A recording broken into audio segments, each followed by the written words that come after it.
Also creates this investor-state dispute system that puts our laws and our regulations at the mercy of international corporations. So it is a disaster. We must stop it. Okay, we also have a question called, hey Jill, technology is estimated to eliminate 30% of jobs by the end of the next decade. Is the solution a basic universal income? Yes, absolutely. A universal basic income is one way to approach this. Another is through a Green New Deal, which also creates the right to a job, a good job that helps us meet this emergency of climate change. Right now, we're in an all-hands-on-deck situation. So we need everybody right now. That making workers obsolete is not in sight if you actually consider the climate change and the transformation we need to accomplish starting right now. Okay, all right, so I'm just getting a note here to remind you to please share your live stream on Facebook and on Twitter so that we can get the word out and build this bigger movement for justice and for the transformation that we urgently need and that we deserve. We have to find another question for you in a minute. Okay, great. This one is from Will O'Regan, who said, this was obviously a huge success tonight in the debate. Were you worried you would be under arrest when you went to Hofstra? Would you do this again? Absolutely, I would do this again, but I hope the next time that we are actually on the debate stage. So don't let them tell you that resistance is futile or that our struggle for democracy and justice is over. It's only just begun. We deserve to be on that debate stage and to have a debate that's heard by all of the American people. And I encourage you to share your live stream on Facebook and Twitter, and let's get the word out to as many people as possible. Our next question is from Manny Ortiz, who says, hey Jill, if you become our POTUS, what kind of policies would you implement to help reverse climate change? Thank you, Manny. So number one is we need to put an immediate ban on all new fossil fuel infrastructure. We cannot afford a single more pipeline. We are facing a disaster situation right now with the fossil fuels that we have. Number two is that we need to phase them out, all fossil fuels, by the year 2030, in time to actually stop the climate catastrophe that's barreling down on us right now. Thank you. So the next question will be from Susie Kais, who says, hey Jill, how do you plan to help our public schools and special education programs?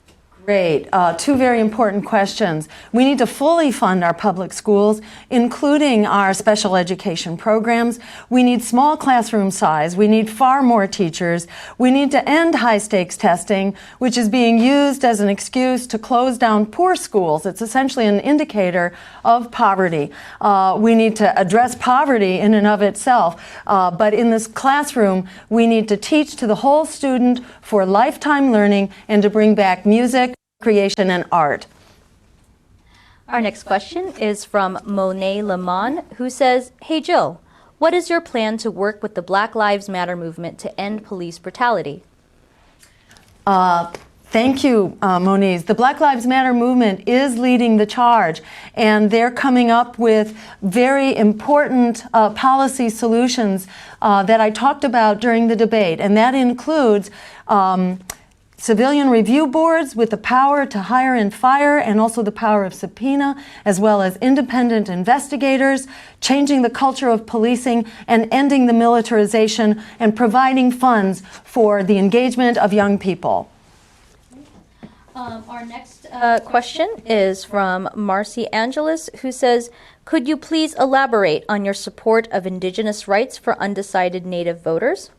Thank you. Yes, so I was recently standing with the Standing Rock Sioux in North Dakota.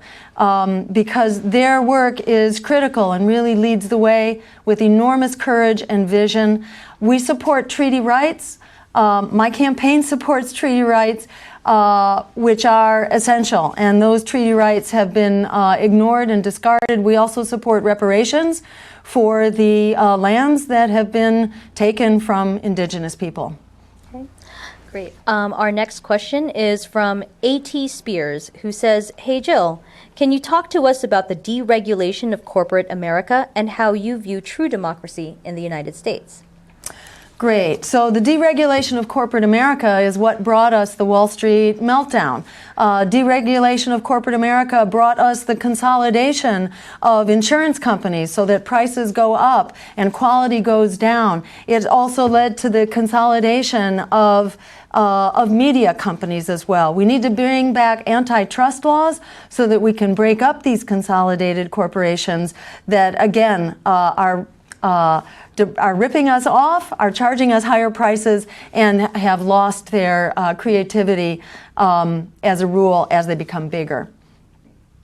Our next question is from Kyra L. Moore, who says, "Hey Jill, does it make sense that we sold $150 billion of weapons to the Saudis this year?"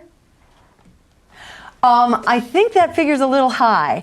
I'm not sure. We did sell them billions of dollars this year, and we've sold them over $100 billion over the last 10 years, which would not happen under a Stein and Baraka administration.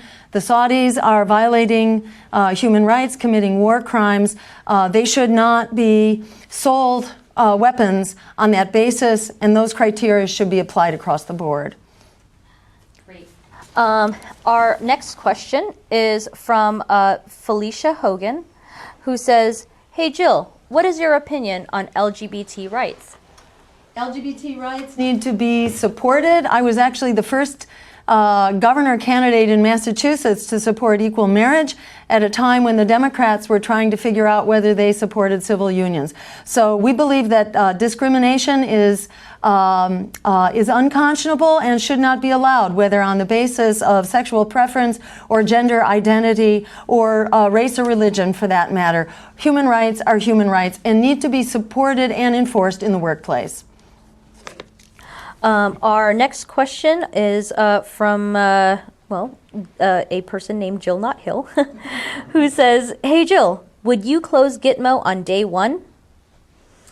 I would certainly work to do that, and I would fight vigorously to have all of the remaining prisoners moved out of Gitmo and to shut down this facility, which is a real national scandal, an abuse of human rights, and a source of great tension internationally for the torture and human rights violations that are taking place at Gitmo. Our next question is from Jim Peterson, who says, "What are your plans to help the homeless, especially homeless vets?" Great question, Jim. There's so much that we can do for the homeless, and there's so much we can do for vets. We have more empty homes right now than we have homeless people. So we need to bring those homes back into use. We can put people to work and create jobs by rehabbing those homes where necessary so that they again become habitable. And we need to put communities back in charge of their housing rather than developers who are building housing for profit. We need to ensure we have housing for people. Our next question is, our next question is from David D. Phillips, who says, "Hey Jill, do you have any suggestions moving forward as to how we might get rid of the Commission on Presidential Debates, or at least its arbitrary 15% rule?" We do need to get rid of the arbitrary Commission on Presidential Debates and its intentional use of the 15% rule to silence political opposition. In the words of the League of Women Voters, this commission is a fraud being perpetrated on the American voter. The Democratic and Republican parties should not be put in charge of managing and essentially censoring the debate. We need to challenge their legitimacy, which is what our campaign is doing. I encourage you to support this movement to end the Commission on Presidential Debates. Our next question is from Paul Driver, who says,